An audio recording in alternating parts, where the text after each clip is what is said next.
Hello and welcome to Netflix vs. Cinema, the podcast that this week has similarly fallen prey to the Netflix algorithm, seeing as three of the four of us here have somehow independently watched the film Damsel. So we will we'll talk about what it is that Netflix has been doing to put things into our minds. But anyway, my name is Tosin and I'm the host. And I'm based up somewhere near Birmingham. What we do on this show is that we usually go to the cinema once a week, or a couple of times a week, see a couple of things, rate them out of 5, see things at home, rate them out of 5, put them up against each other and ask where has the money been better spent this week? Has it been better spent with Netflix and friends or on cinema? Joining me on this quest, as always, from the Isle of Wight is Sharon Bollen. Hello. Okay, we have a delay. And also joining me on the Isle of Wight is Sean Harris. Hello there. Okay, the delay is getting better. And joining us all the way from London, our London correspondent, the only one who has seen anything new in cinemas, because that's where they put anything new in cinemas in London, it's Holly Nesling. Hi. Hello. So, we were talking about this before we started recording and talking about how there isn't that much in cinemas at the moment, which is the big film effect. I think it's down to Dune Part 2. Everybody going, we're not going anywhere near that. And so I think, Sharon, you haven't found anything to see in cinemas, have you? No, I haven't seen anything new. All right, cool, yep, as we thought. Sean, you have been busy with other matters. There's been way too much football. Yeah, there's been way too much football, yeah. Let's get into the exciting end of the season now. Get to the exciting end of the season, and your team was involved in what people essentially. I went to the BBC Sport website, and they were having greatest comebacks ever in Premier League history, and they were putting your team Bournemouth down as one of the greatest ever comebacks in Premier League history. Yeah. So I'd imagine that last night was a very exciting night for you. It was indeed. Yeah. All right. Well, yeah. Congratulations. You are absolved from seeing anything this week because the excitement will probably have put you in bed for a day. And so, as I said that, I looked at my cinema and I couldn't find anything that we hadn't already reviewed that was on at my local cinema, which left us with Holly, being in London, being the only one who could find something that we hadn't spoken about before, that had the temerity to brave the cinemas being released in the wake of Dune Part 2. We did. Yes. Okay. So what was it that you saw? Origin, Ava DuVernay's movie, Origin, which from what I've heard sounds right up your street. It sounds right up your street. So that's all we've seen in cinema this week. And how about our home? What have we seen? I've already mentioned that I saw Damsel. Sharon, you saw Damsel. Holly, you saw Damsel. I've seen Damsel. Yeah, what about anything? I also did my Oscar catch-up and watched The Anatomy of a Fall, The Zone of Interest, and The Colour Purple, and I think something else that I have forgotten. Oh, all right. I have actually been watching something, but I haven't finished watching it yet, and that is the Masters of the Air. You started watching Masters of the Air. Yeah. So okay. That is Has that finished yet, or has it still got a couple more to go? There's a couple more to go, yeah, Sharon. Yeah. So you're going to wait until they're all finished, and then binge. Okay, so Sean, obviously you haven't finished watching the whole thing, so we can't ask you for a review. But are you enjoying it so far? Yes, I must say it's quite interesting, and from that, I think what's really good about these things, it was like the other day when I binged the Pacific, is it makes me go and look at other things, and I've actually watched a couple of things. YouTube, what a great place for documentaries, and it's actually the chaps who there's an old documentary with the chap talking about one of the missions over Schweinfurt and all that, and it's exactly like it is in there. So they must research these things really, really well, because it's fairly accurate, and I like me and my accuracy. Yeah, you and your accuracy, especially when it comes to war. Or war movies, shall we say? Nothing escapes your gaze. All right, so actually, it's a bit good that we don't have that many things at home to watch. That many things to talk about at home, because it does give us time to talk about the Oscars. Yeah. Talk about the Oscars thing. So, I think, remember we did a little thing about the Oscars last week, and we're talking about what the predictions were and who we thought was going to do what and everything. And I think pretty much everything we thought was going to happen happened. I was glad to see Godzilla won the best effects. Yes, Godzilla minus one. Godzilla minus one best special effects. And did you see that the crew from Godzilla minus one showed up at the Oscars, each one of them with their own tiny Godzillas, wearing bow ties. Like they had these, they were all carrying like an image of Godzilla, but each of them was wearing a bow tie. I thought that was good. I was like, yes, that's nice, that's classy. That's. I don't know whether I'm being stereotypical here, but I feel like that's very Japanese. and I was like, good stuff. Yeah, with that, I think about the only real shock or slight shock was Emma Stone winning for Best Actress over Lily Gladstone, which I don't really think it was because I thought it was a knife edge thing. I thought it was a 50-50 thing between them anyway of who was going to take it. I know that personally speaking, I haven't seen Killers of the Flower Moon, but I just really liked the narrative of Lily Gladstone winning. I really like the narrative of Lily Gladstone winning because I felt like, well, it might actually give her more to do in her cinema, in her career, because we do have this whole thing in Oscar history of when somebody who comes from like an overlooked background, so be it indigenous people or black people, essentially non-whites, a non-white person wins an Oscar, it doesn't do as much for their career as it does for the white people who win Oscars. Like I'm thinking about Monique, who won for Precious, and we haven't seen her since. She won Precious, and we haven't seen her since. So it's kind of like it makes me happy for someone like Divine Joy Randolph, because she's been in a bunch of stuff which was leading up to the holdovers. So I feel like she's not going to disappear. She's going to be around. But now that Lily Gladstone didn't win the Oscar, I kind of worry for her, because I kind of worry that is we're just not going to see her for the next 5 years, and it'll be like, oh, what happened to that girl who was in Killers of the Flower Moon? Oh, I don't know. And so that was my only thing with it. Even though I have to say that Emma Stone's performance was great, I was kind of sad that Lily Gladstone didn't win. And apart from that, the only other thing I'll say is I'm Just Ken. That made Oscar night worth it. Have you guys seen the video of Ryan Gosling performing I'm Just Ken? The only part of the Oscars I have seen. I just saw that video. Yeah, it was pretty much the only part I've seen. Yeah, I mean, I'm going to try and hunt down the John Cena moment as well. But the I'm Just Ken bit, I was like, yes. I don't care if this wasn't one of the best 5 songs in films this year. The fact that they managed to get this on stage is enough for me. It's enough. And it is a good enough reason to nominate that film. Anyway, those are my thoughts. What did you guys think? Yeah. It was, my thoughts, I say, the few bits I have seen, I've picked and watched the whole service, but like obviously the Godzilla thing. So I sort of, yes. Because it's quite good, because again on YouTube you can it says that you can manage to get the bits. Yeah. You can get the clips. You manage to get the actual bit. So I saw the Godzilla one, which I thought was really good, and I saw the Ryan Gosling one, and Margot Robbie's expression was. She obviously. I mean, that's a genuine. She had no idea, wasn't it? Well, do you think? Well, the thing is that either she had no idea, or she knew what was going to happen, and she still couldn't help herself. Yeah. What you mean Margot Robbie when Ryan Gosling started singing behind her? Yes. Yeah, when he started singing, I think even that, but she just couldn't control herself, because honestly, the way he's thrown himself into this Ken thing, and then the way all the other actors playing Ken came on stage and were like throwing themselves to this choreography, I was just kind of like, this is amazing. This is the best thing I've seen at the Oscars ever. Properly mad. Yeah, and Holly, you actually watched it live, didn't you? It was superb. Absolutely superb. All right, cool. So apart from that, Holly, for somebody who has probably seen more of the Oscars thing than any one of us has, what did you think of it in general? The winners, the show, all that kind of stuff.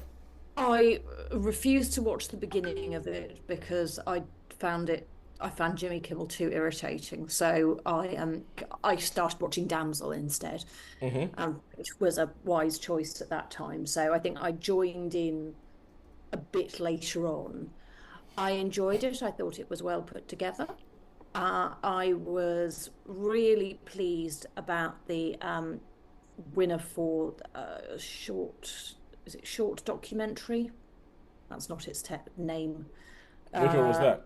a documentary short film. It was The Last Repair Shop, which I Oh saw. yeah. That's on Disney Plus Right, now or something. it is, and it's wonderful, absolutely wonderful. It's the most charming, uplifting, interesting thing I've seen in, of that ilk. Yeah. So that Can was you get a 30? Can you get a 30-day trial for Disney Plus? You know, one of those freebies. don't I, know, I think you probably. can. I think you can get a 7 day trial.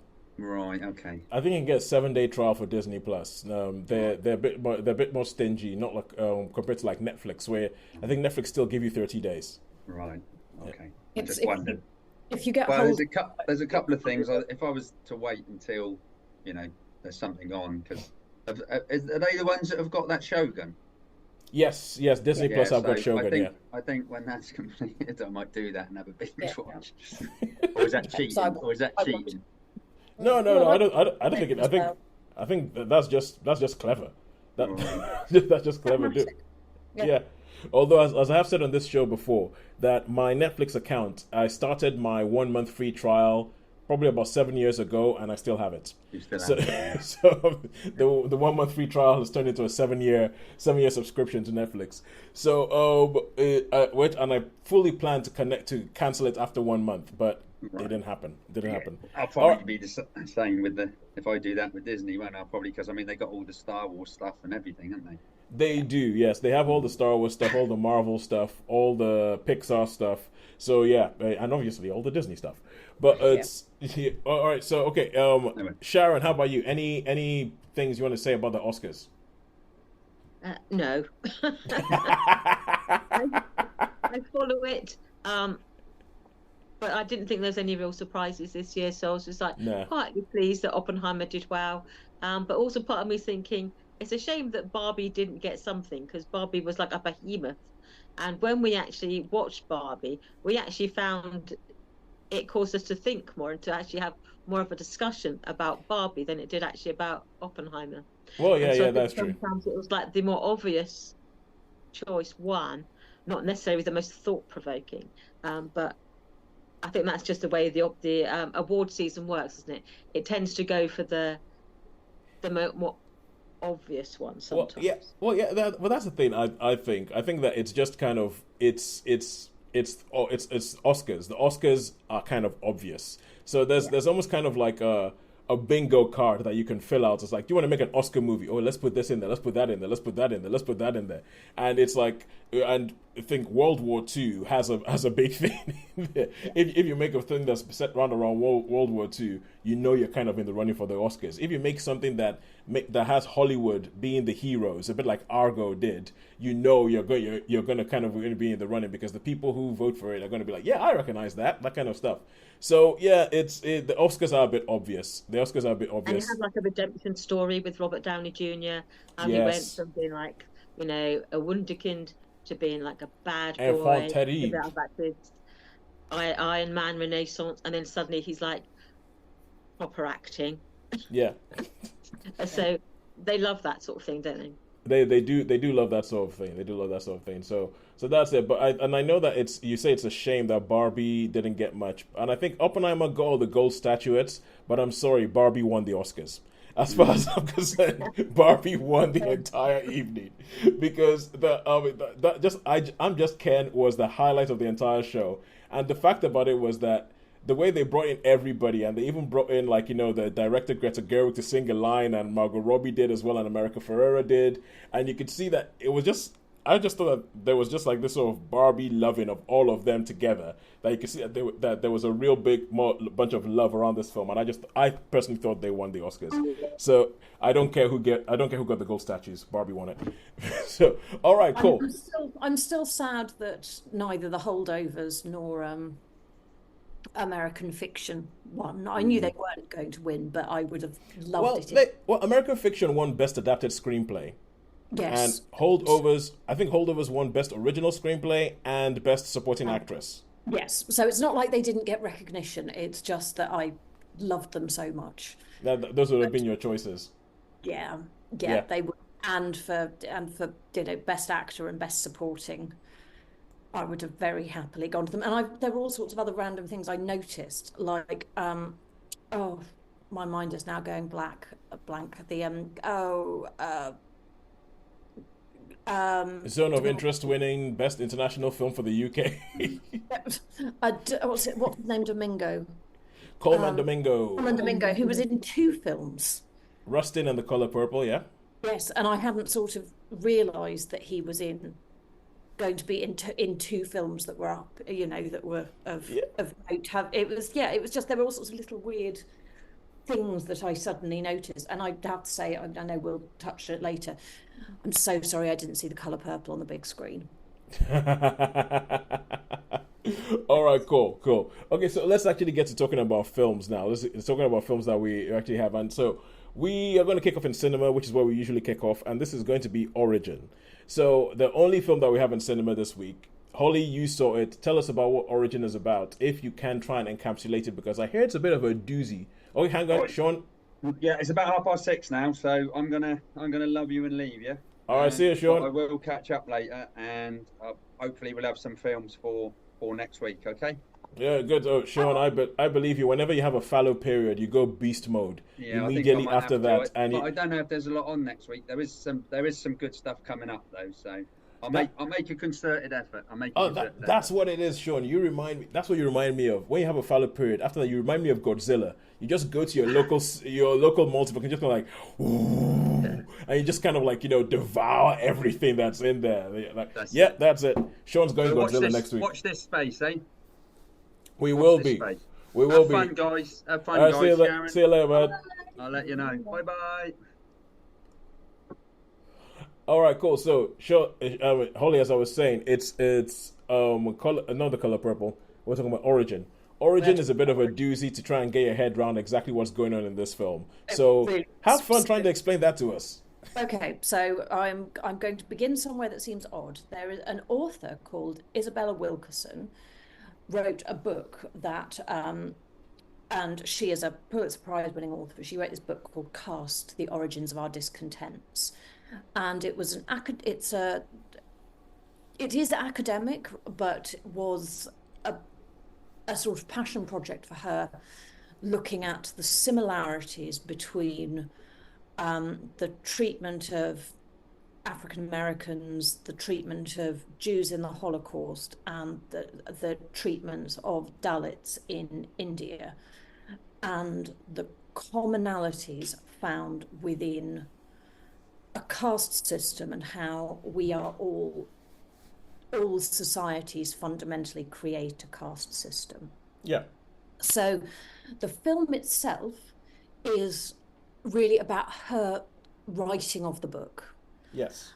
And it therefore is her life, the interesting things about her life as a black woman who is married to a white man, attitudes towards that. You get little bits of sort of observations around expectations, and then she starts talking to people. She travels to Germany, she travels to India, she speaks to academics, and you've got these beautiful vignettes finding out about bits of history, about the experiences of individual people, about research that's been done, and it is pulled together in the most beautiful way.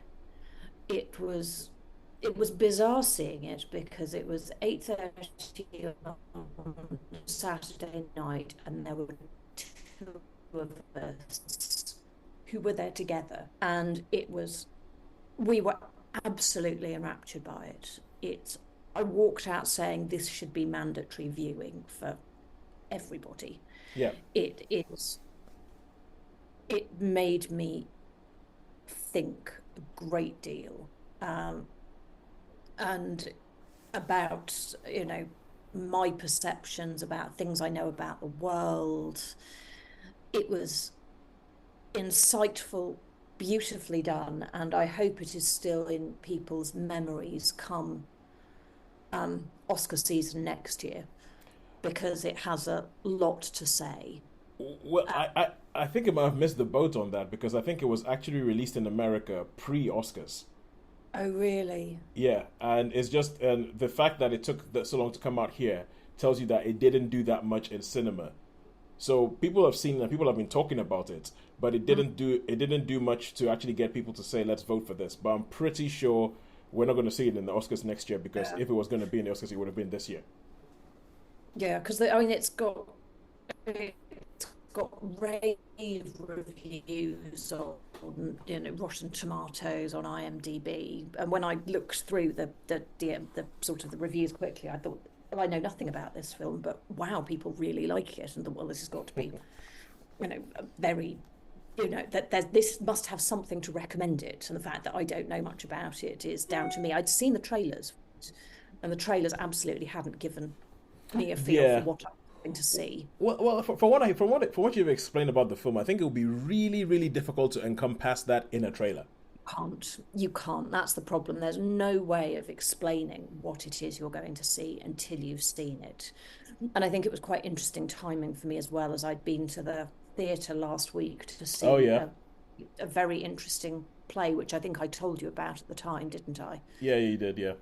So that was looking at, experiences of people and culture and stuff. So it was all quite fresh in my mind as well, so that made for an interesting timing. So I thought it was honestly absolutely captivating, well acted, and you wouldn't have had any idea if you hadn't known what the genesis of it was. You wouldn't have thought you were watching something that was about a non-fiction book. Yeah. Because it was just so, the way it pulled in all of these insights, it was absolutely spectacular, and a really, really special film to watch. And I would recommend it to everybody. I would mandate watching it if at all possible. And it is an absolutely solid 5-star. There's no two ways about it. It kicks like everything out of the water. It was stunning. Yes. Everybody needs to watch it. Everybody must watch it. I'm setting a rule down. You all, as soon as it's physically available for you to watch, see it, and I want to hear what you think about it. I want to talk about it more. That's like Even if I have Headmistress. to wait 6 months for you to be watch it, please, so I can talk to you about it. Don't leave me alone. Headmistress Holly has mandated that everybody must watch Origin. That's it. Everybody must watch. Yeah. Sorry, what was that, Sharon? I didn't say anything. I just acknowledged it, sort of. Everybody must watch, and you want our reports on your desk by tomorrow morning. Yes, I get you. I do. I think the world would be, if more people were mindful of such things, I would like to think the world would be a happier place. Well, the thing is, actually, it seems like it was released in the States on the 19th of January. I'm not sure whether that puts it outside the Oscar window or... I think it does, because the Oscar window had to be released in cinemas in 2023. All right, okay, cool. Oh, so maybe if people if it hangs around long enough, although it's unlikely. But we know memories are not that long. The Oscars, no. But the truth is that there's only two words that I needed to get excited about this film and to think about watching this film, and those are Ava DuVernay, because the woman does not fail to do interesting stuff, whether or not you feel you can stomach it, or whether, because I remember she did When They See Us on Netflix, and I've watched 20 minutes of it and I've thought no, can't do it, too real, it's too well done, can't do it. And it's so Holly, I mean, you might want to watch it, because that's more stuff from Ava DuVernay, When They See Us on Netflix. And I just kind of thought I will use it, but I will steel myself to not being able to take it. Yeah, she does a lot of stuff that has to do about race relations. I mean, race relations, especially race relations in America, especially being black in America. So but it's always really thoughtful. It's always really well done, and it's always something to talk about. I mean, I have a lot of time for watching Ava DuVernay stuff. All right. Yeah, you will not be disappointed with Origin. Cool, good stuff, and that is 5 stars. Although we will warn you that Holly is the most is the most generous, the most trigger happy with her 5-star gun. If we were allowed a 6, I would give it a 6, and I have never tried to give anything a 6 before. All right. Okay. Cool. All right. Yeah. And see, Sharon, I think if you listened to last week's show where we had to talk Holly down from giving something, which was like, oh, you know what? I guess if I think about it, it is actually a 4. But I think that was it. I think it was Killers of the Flower Moon, wasn't it? Yeah. You had to talk you down for giving it a 5. Anyway, It's good, but yeah, Scorsese goes on too long. I think I've got to remind me. I now have a default position of knocking a star off for Scorsese just because he's so long-winded. No, okay, cool. I get this, but I must be reminded of it. All right, cool, good stuff. And now I want to have a quick chat. I want to have a quick chat about what we mentioned at the beginning of the show, which is the Netflix algorithm, which seems to have gotten. I think I'm actually even sure it is the algorithm. I feel like this is just the hype machine that when you sort of like switch on Netflix and just goes boom, watch this. And I feel like that we all got caught out by this week, which was Damsel, because I know, Holly, you mentioned that you were going to watch Damsel, and I'd heard about it, and I thought, okay, and then I was up last night, not feeling that well, and I just thought, you know what, that sounds like it won't require much thinking enough for me to just sort of put that on and be like, I'm not feeling that well, let's watch that. Sharon, what was your I'm going to watch Damsel story? I think they're similar. I turned on Netflix and there was 2 things that were like, you want to watch this and you want to watch this. One was The Gentleman, the Guy Ritchie thing, and the other one was Damsel. And then they couldn't be more dissimilar, really. The target audience, or compared to what I've watched in the past, they're not like the most obvious things you'd say, oh, well, you've watched this sort of, Danish noir film. Yeah. You're going to want to watch this young adult thing about a dragon. So it doesn't make so I don't see why, but I think they must just go, boom, you got to watch this. So I'm just like, It was even on the front, the landing page for Sky. So right. Yeah, so even if I hadn't hadn't seen a trailer for it on Netflix and thought, oh yeah, no, I'll watch that looks mindless previously, and then it had been up there in my face on Netflix, Sky had also been beating me around the head with it. So the Sky thing intrigues me, because how does Sky decide what to show you that's on Netflix? Do Netflix pay Sky to show it, or? Well, you can get a lot of Netflix stuff on my feed. Yeah, because Sky and Netflix have a deal, so I pay my Netflix through Sky. Yep. And my accounts are therefore linked, so presumably there is some information sharing between the two. But they're a little bit cheeky, because I wanted to watch Dune Part 1 before I went to the cinema to see Dune Part 2. And I thought, where can I actually go and see that? So I went to my Sky store, and they didn't say, you can watch it on Netflix. They said, you can buy it. You can pay us money to watch it. Free.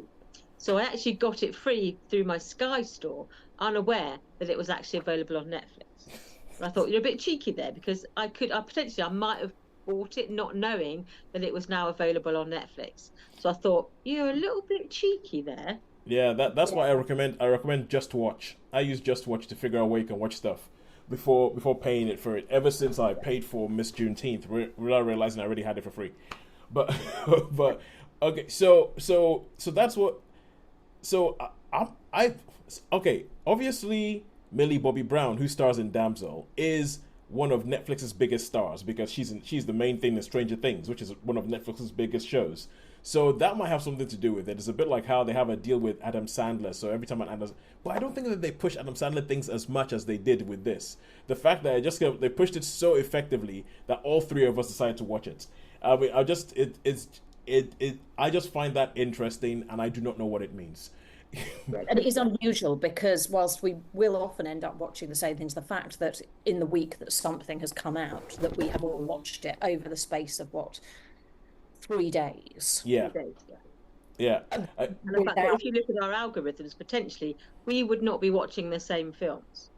I mean, I can not necessarily. No. If you go to my previously watched things, they're not going to have any animation on it. I can guarantee. That is true. There's a lot of animation. Because you've got the little ones, you're going to have your animation. I've got a lot of true crime these days, and so I have none of them on mine. So and weird fantasy nonsense as well. So you and I both have The Witcher. Yes.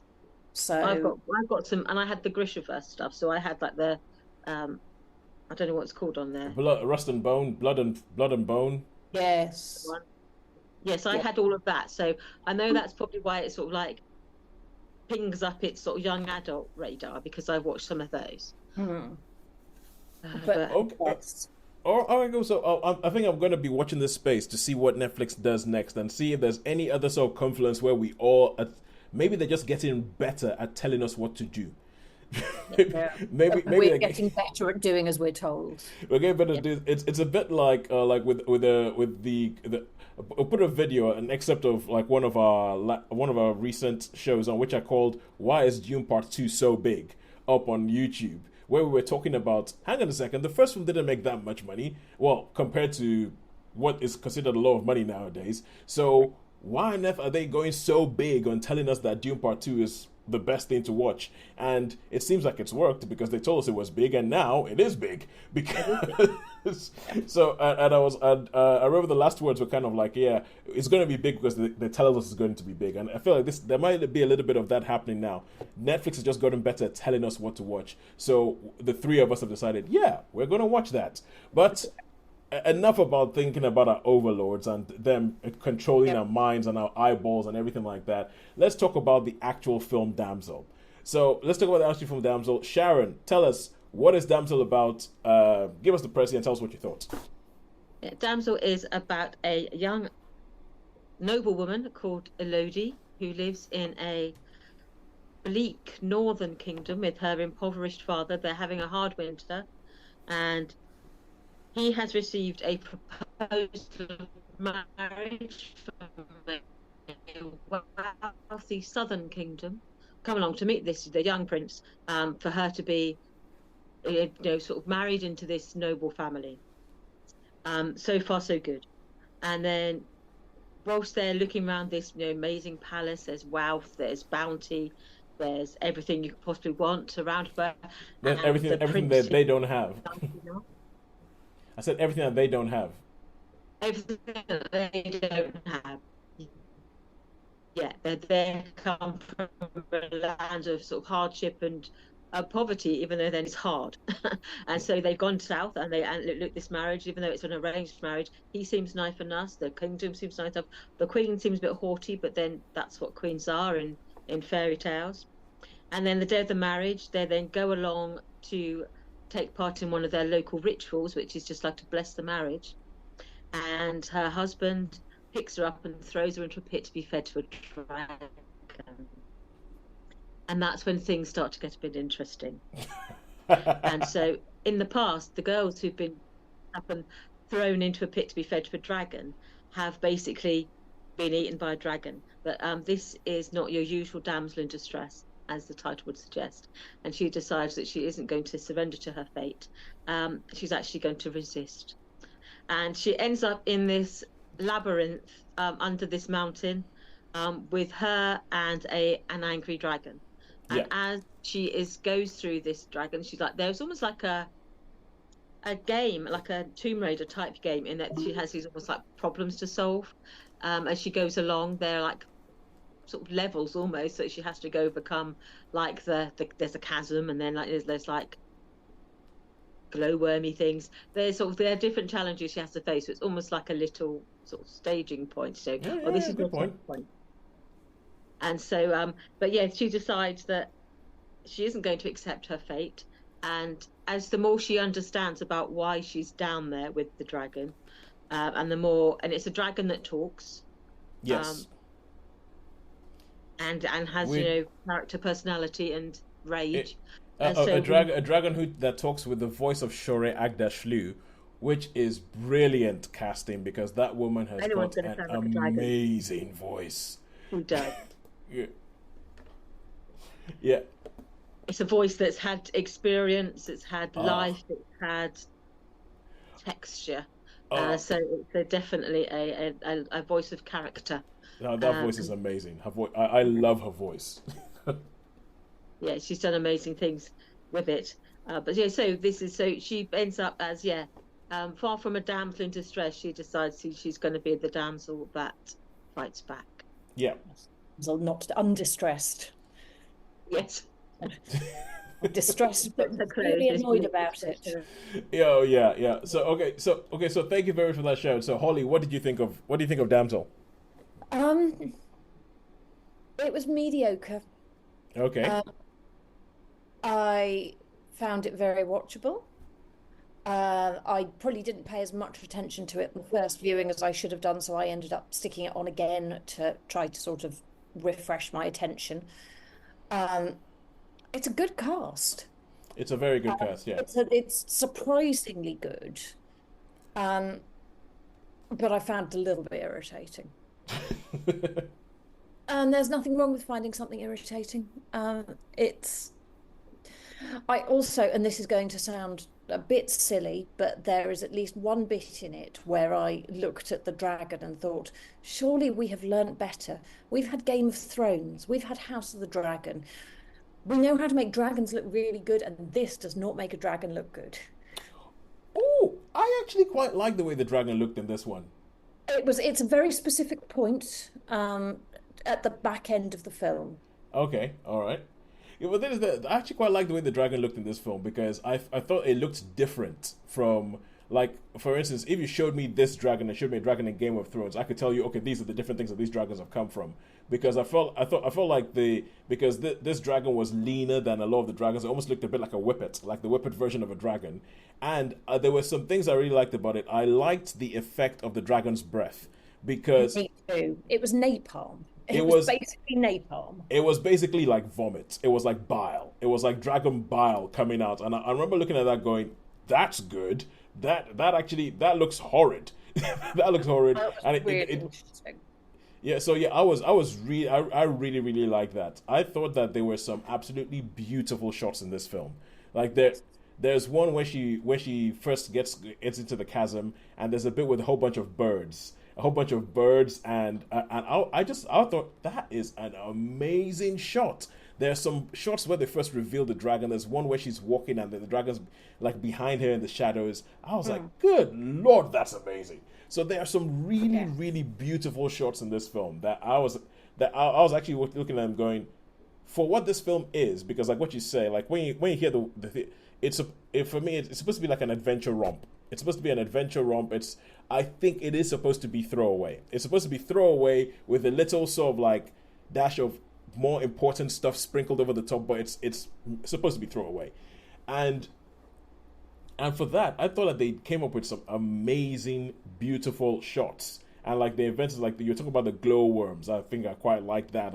I liked the design of the dragon. I liked the way the dragon went about doing things. And I like the fact that it didn't shy away from the fact that essentially people are getting killed. Like in the first 2 minutes of this film, you're like, oh yeah, they're dead. They're definitely dead. Very dead. Very dead. You're just what you're going, yeah, they are very dead. And there's bits like, well, one of the posters of the film has Millie Bobby Brown, because we haven't even mentioned who's in the film. We said a good cast. So you have Millie Bobby Brown, we have Ray Winston as her dad, Angela Bassett as her stepmom, Robin Wright as it's Robin Wright. It's the evil queen. There's no two ways about it. Robin Wright playing Claire Underwood in a crown, and so yeah. There's a poster that has Millie Bobby Brown with like the dragon's hand, like the dragon's foot, on like around her neck, pretty much. And there's bits that they do where the dragon does that to other people in the film, where you're like, oh yeah, no, that dragon means business. So I liked this a lot more than I thought I would.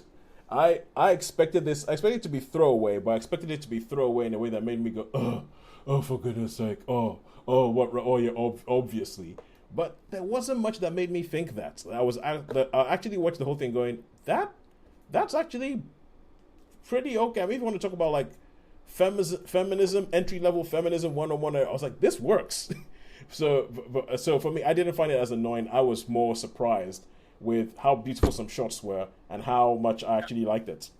Yeah, it was the same. It grew on me. I mean, there was a couple of scenes early on where I think they were riding, and I thought, if Yes. we just sort of go like that, Yes. oh look, Yes. I'm riding, and I'm like, come on. Yeah, yes, yes. There is one shot where I know exactly the shot you're talking about because they Yeah. show them on horses, then they show a Yeah. close up of them, and the way Millie Bobby Brown is moving, you're like, oh, for goodness sake, well, couldn't you teach her how to ride?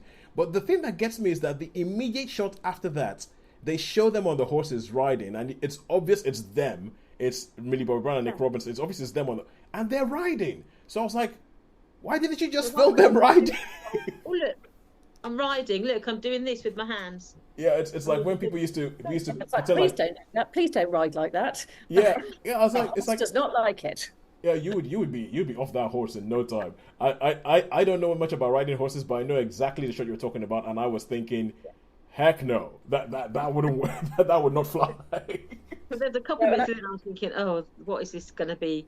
But then it did sort of, when she got in the caves, I think initially I was thinking, oh, here we go. It's, adventure into the center of the earth or whatever they're called. Yeah, And, yeah. But no, it did actually grow on me. And then by the end of it, I was like, there's a few things I was thinking, okay, so where's this actually going to go ultimately? And then I was Yeah. like, oh, okay, it's an interesting turn. Yeah, But yeah, no, I liked it more than I thought I would, or probably more than I should have. I liked the twist. I agree with you. I thought that the turns, I didn't quite see coming, but sort of saw coming. But I think they worked yeah, well. Absolutely right that from a cinematographic perspective, it was beautiful. I think I found the initial things like the bad riding yeah. and sort of soppy bits around that I found a little bit annoying because they just felt a bit sort of saccharine. Yeah. And you do I think think that practically, like, how long were you on that horse? Because the landscape has changed a lot from when you got on that horse. And then suddenly you're looking out over a view and you're thinking, that is a couple of hours ride, isn't it? Yeah. And so you think, okay. And I felt like the acting wasn't terribly good. Again, that grew on me. I thought it was a bit broad initially, and a few of them I was thinking, oh no, this is panto. We're watching panto. I felt the start was a bit saccharine and a bit twee. Well, It did settle down. Especially I think Angela Bassett, to be honest with you, at the beginning, Yeah. I thought he was Angela a bit panto. Angela And then Bassett was settled Angela down. Bassett was the one where, especially the accent, I was kind of like, what are you doing here? What is going on? That's a bit weird. that was the one. I mean, Ray Winston, you know what you get with Ray Winston. So there's, You get Ray Winston, aren't you? you know what, yeah. Whatever he does with his hair, you get Ray Winston. Yeah, I mean, Nick Robinson, when he first showed up, I was kind of like, is he trying to be British? Or is he... No, he's just... the first couple of lines, I felt like he's trying to be British. Then after that, I feel like he just gives up and becomes American. So, it's like... So, it's... And... Yeah. So, yeah. You could be critical of it, but I think it was likable, wasn't it? You became a likable film. So, Yeah. I think... You you can. could be critical, but I thought actually on the whole, I liked it. Yeah, I thought there were some moments in it that I really liked. That there's a bit with stalactites. There's a bit with stalactites where she's trying to get a drink and everything like that, and the way they do that whole thing and the way the color changes, and I was like, yes, I like it. Yeah, that bit was Yeah, very well done. As you say, the glowworm bits and that was also yeah. well done. Yeah, and I as I said, I mean, it ended up where I thought it was going to end up. Like the way the sort of there's some story twists and turns that I saw happening, and I think because this is a film that touches on feminism, it touches on colonialism, it touches on all this kind of stuff. But then again, that's me. I see colonialism everywhere. So there were some twists that I was like. There's some twists that I was like, if they're clever, they would. Oh yeah, they did it. Okay, I'll give them some credit for that. So I liked it more than I thought I would. I would give it a very high 3. I'll give it a very high 3 for me. I'd like to throw in that I don't think the script was very good. I think the story worked. I think that was what irritated me, was that I didn't think that some of the script was a bit thin for me. But Yeah, it might have been okay. There's a bit where it kind of goes about there's an element of the script that's a bit sisters are doing it for themselves, or women helping other women. There's an element of that I felt like that could have been developed a little bit more. There were a couple of bits. I know exactly what you're saying about the script now. And I had also, to be fair to it, I had watched The Zone of Interest immediately before. So it was already disadvantaged, and that's not their fault. You know what this is reminding me of? I remember the first time I saw Naked Gun 2.5, and when I saw that was the first Naked Gun movie I ever saw, and I remember watching it and going, every comedy should be made like this. Whenever I would watch a film that purported to be a comedy, and if it wasn't like Naked Gun 2.5, I'd be like, rubbish! You suck! So yeah, it reminds me. But when you talk about the script, there's things in it that annoyed me. That like there's a bit where she first meets the dragon, and well, first of all, I have a theory that if you have a trailer for a film that tells you what the film is, when the film starts, you should get to the point of the trailer, like everything you've told in the trailer, as quickly as possible. This film takes about 30-40 minutes to get there, to get to the point the way you already know what's happening in the trailer. So, but then there's a bit in it where like she meets the dragon is chasing after her, and then the dragon says something like, "Oh, you're quiet. You're a smart one." And then almost like 10 seconds after she's been told she's a smart one for being quiet, she goes, "Ah!" because I let her. And I'm thinking, the dragon hasn't gone anywhere in 10 seconds. So if the dragon is saying you're quiet or you're a smart one, and I can understand why. I was also watching this going, okay, that's an editing thing, because she's by herself. You need something to keep people's interest involved, because this film was morphed into a survival horror. So she has to make some sounds, but what you've just done there has just negated the good thing you just did 5 seconds ago. So it's so there are bits like that. So I understand what you mean by the script. I mean, the story works. I understand what you mean by the script. Like it could. I mean, I'd not just watched The Zone of Interest before. I'd also watched The Colour Purple prior to that. The night before, we watched Origin and Dune 2, and in the afternoon, I'd watched Anatomy of a Fall. So it was in my head, unfortunately, up against a load of, Oscar bait. And your pudding was a Milky Way, so we understand that. Yeah, it was fundamentally disadvantaged by my circumstance, not its. Okay. I like what you just said, Sharon. I like that. I think I'm going to use that. You just had a 3-course meal and your pudding was a Milky Way. That hasn't made me want a Milky Way. But hang on a second. But Holly, I remember you texted us before you were watching this, and you did say that's why you wanted to watch it. You wanted to watch something that wasn't going to be too thinky. Yes, and it. Sometimes you just want a Milky Way. You don't want a box of chocolates, do you? You just want a Milky Way. It actually achieved that for me. So you remind me of the fact that was exactly what I was after, and it did exactly what I needed it to do, which was not be profound or challenging or requiring, a deep, delve into my soul. Yeah, I think it could have been more. I think it could have been more, definitely. But I'm actually really impressed with what it is. So yeah. So how many stars would we give it, Holly? 3. Sharon? Yeah, I'd give it a 3. All right, cool. So 3s across the board. And we are pretty much out of time. We're pretty much out of time. We've spoken about 2 things, but then again, I think it's quite fair. We had one thing to talk about in cinemas. We put it up against one thing. So I mean, I think Holly, we might finish up your Oscar mop-up next week, where we go through all the different things that you actually managed to see, because you said you saw Colour Purple, Zone of Interest we already spoken about, but Anatomy of the Fall is the one that it's fallen through the cracks and we haven't seen that or spoken about that. So interesting. Yeah, the way people are talking about this, like, I mean, if people are even talking about it, that like, we had the big 2-horse race for the Best Actress Oscar, but there's a lot of people who are talking about it going that actually Sandra Hüller, who was in Anatomy of the Fall, should have been in the conversation, like more than just. And was in Zone of Interest as well. And was in Zone of Interest, yeah. Yes. She is. I had not come across her before, and she is a very talented actor.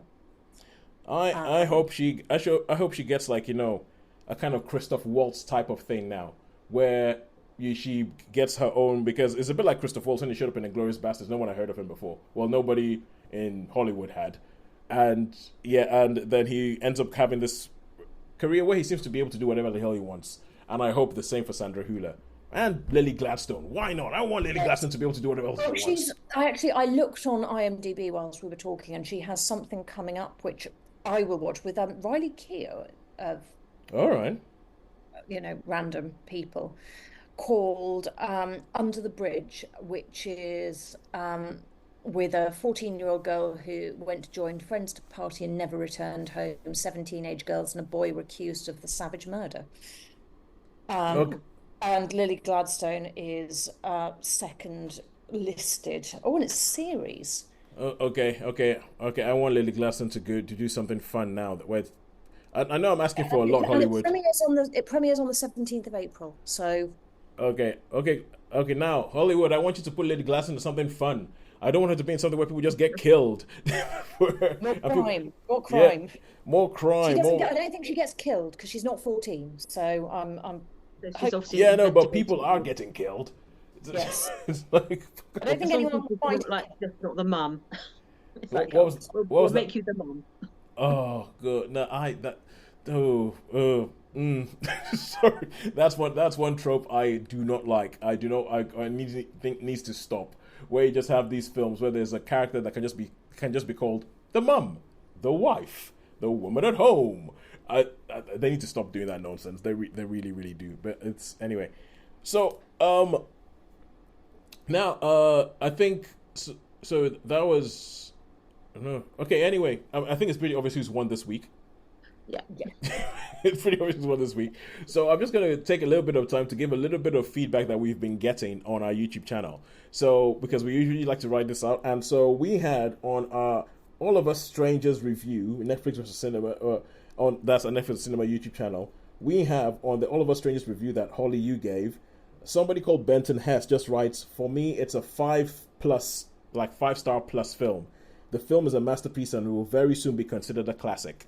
So somebody who was very much in the same vein as you, Holly, with All of Us Strangers. And Sarah, I agree with you. Yep. And on Why is Dune Part 2 so big? Somebody called Flo Hannesberg, 1912, wrote, and he's put a timestamp of 52 seconds and gone Kung Fu Panda. I went to the timestamp of 52 seconds, and what I was saying there is that there was nothing much in cinemas besides Dune Part 2. And he goes Kung Fu Panda 4, and I was like, what? I'm not sure where in the world he is, but I actually had a look. And in the UK, Kung Fu Panda 4 is nowhere near being released. It's not until the 28th of March that it's coming out. And so Ooh! I'm not going to.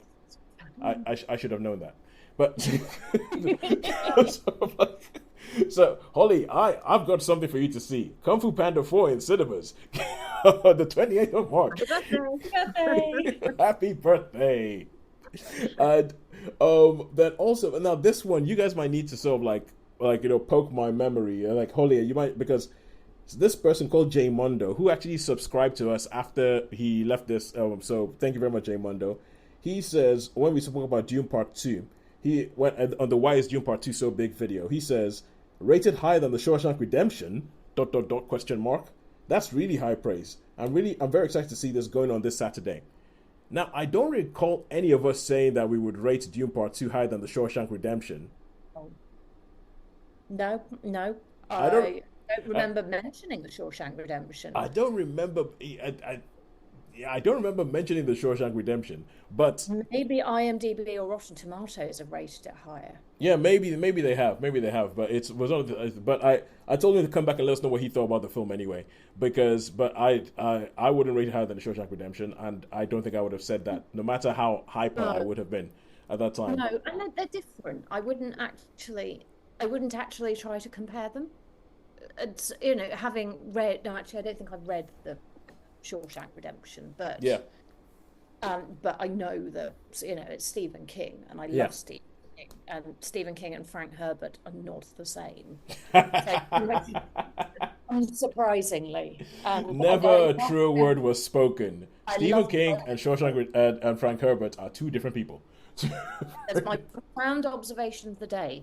Two different people are not the same person. I love it. Next week, I will confirm that water will, when it freezes, turns into ice.